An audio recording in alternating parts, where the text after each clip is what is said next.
Olá, hoje vamos falar um pouquinho sobre a doença adenocarcinoma. O grupo é composto por mim, Agnes Marques, pelo Christian Pereira, Rafaela de Mendonça e Letícia Coelho. Somos alunos de farmácia e biomedicina da Unisalles e estamos no terceiro período. Pessoal, eu vou falar um pouco sobre o adenocarcinoma e como essa doença ela se desenvolve. Bom, o adenocarcinoma é um tipo de câncer que se origina nas células glandulares e ele é responsável pela produção de secreção de substâncias no organismo. Ele pode surgir em diferentes órgãos, como o pulmão, intestino, próstata, mama e o estômago. O desenvolvimento dessa doença ela ocorre quando alterações genéticas fazem com que essas células elas passem a crescer e se multiplicar de forma descontrolada. Com o tempo, elas formam um tumor que pode invadir tecidos próximos e, em alguns casos, se espalharem para o corpo todo, conhecido também como processo de metástase. Por isso, o diagnóstico precoce é um processo fundamental para aumentar as chances de tratamento e recuperação. Olá, eu me chamo Christian e agora vamos falar sobre um assunto bem importante. Como funciona a abordagem e a consulta médica, o diagnóstico e o exame, e também sobre o estadiamento do adenocarcinoma, do colo de útero. A consulta médica é o primeiro passo para a identificação da doença. O profissional realiza uma anamnese completa, detalhada, investigando sintomas como sangramento vaginal fora do período menstrual, sangramento após relações sexuais, corrimentos persistentes e dor pélvica. Além disso, são avaliados fatores de risco, como histórico de infecção pelo HPV e resultados por exames preventivos anteriores. Em relação ao diagnóstico do adenocarcinoma do colo de útero, pode ser identificado inicialmente por umas alterações encontradas nos exames de rastreamento. No entanto, por se desenvolverem células glandulares no canal cervical, esse tipo de câncer pode ser mais difícil de detectar, quando comparado ao carcinoma de células escamosas. Entre os principais exames utilizados está o Papa Nicolau, que permite identificar alterações celulares sugestivas de lesões pré-cancerosas ou câncer. A colposcopia, que possibilita uma visualização ampliada do colo do útero, pode localizar áreas suspeitas. E a biópsia, considerando o exame padrão ouro para confirmação diagnóstica, pois permite a análise microscópica do tecido coletado. Após a confirmação do diagnóstico, é realizado o estadiamento da doença. Esse processo determina a extensão do tumor e auxilia na definição do tratamento mais adequado. O sistema mais utilizado é o FIGO, que classifica a doença nos estágios de 1 a 4.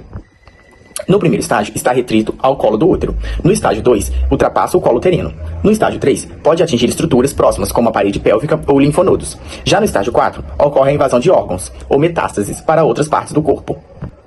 Dessa forma, a consulta médica associada aos exames diagnósticos e ao correto estadiamento é fundamental para o diagnóstico precoce e para o sucesso do tratamento do adenocarcinoma no colo do útero. Bom, agora falando sobre o tratamento do adenocarcinoma do colo de útero, a escolha da abordagem terapêutica, ela depende principalmente do estágio da doença e das condições clínicas da paciente. Nos estágios iniciais, o tratamento cirúrgico costuma ser a principal opção, podendo incluir procedimentos mais conservadores ou cirurgias mais extensas, de acordo com a evolução do tumor. A radioterapia ela também é amplamente utilizada e atua por meio de radiação para destruir células cancerígenas. Em muitos casos, ela é associada à quimioterapia, que utiliza medicamentos capazes de impedir o crescimento e a multiplicação das células tumorais. Além disso, existem as terapias-alvo, que atuam de forma mais específica sobre os mecanismos envolvidos no desenvolvimento do câncer. Entre os principais medicamentos utilizados, destacam-se a cisplatina, carboplatina, paclitaxel e, em situações mais específicas, o bevacizumab e o pembrolizumab. Quanto ao prognóstico, ele está diretamente relacionado ao estágio da doença no momento do diagnóstico. De forma geral, pacientes diagnosticados precocemente apresentam maiores chances de sucesso terapêutico. Oiê, eu me chamo Letícia e eu vou falar sobre o local do câncer, alterações citológicas, histológicas e características microscópicas. Primeiramente, o adenocarcinoma, ele é um tipo de câncer que se origina nas células glandulares do canal endocervical. Nas alterações citológicas desse tipo de câncer, nós observamos células glandulares atípicas com núcleos aumentados e mais escuros, que é um fenômeno conhecido como hipercromacia. Também pode ocorrer a perda da polaridade celular, agrupamento de células glandulares anormais. E essas alterações, elas podem ser reconhecidas por meio de exames citopatológicos, como por exemplo o Papa Nicolau. Em relação às alterações histológicas, o adenocarcinoma, ele apresenta células desorganizadas e irregulares. Além disso, há também um aumento da atividade mitótica, indicando intensa proliferação celular. Já nas características microscópicas, há a presença de células neoplásicas com irregularidade, núcleo aumentado e hipercromáticas. Bom, nesse desenho nós podemos observar o colo do útero, e identificar as principais estruturas do órgão, como por exemplo, o canal endocervical, o colo uterino, a ectocervice, a vagina e o útero.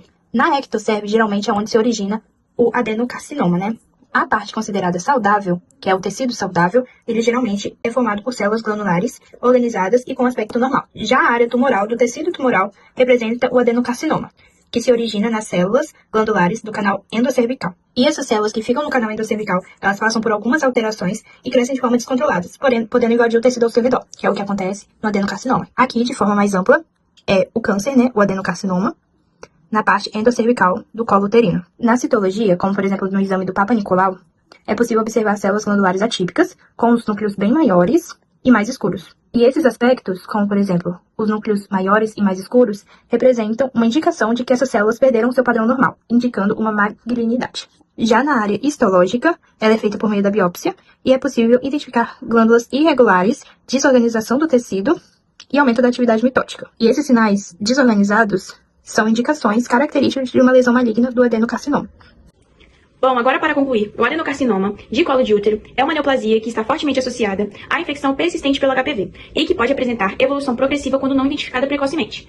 Ao longo do nosso vídeo, foram abordados os principais aspectos relacionados ao desenvolvimento da doença, seus principais métodos diagnósticos, alterações citológicas e histológicas, além das opções terapêuticas atualmente disponíveis. Dessa forma, destaca-se a importância da vacinação contra o HPV, da realização periódica dos exames de rastreamento e do diagnóstico precoce, que contribui significativamente para a prevenção, o tratamento adequado e a redução da mortalidade associada a essa doença.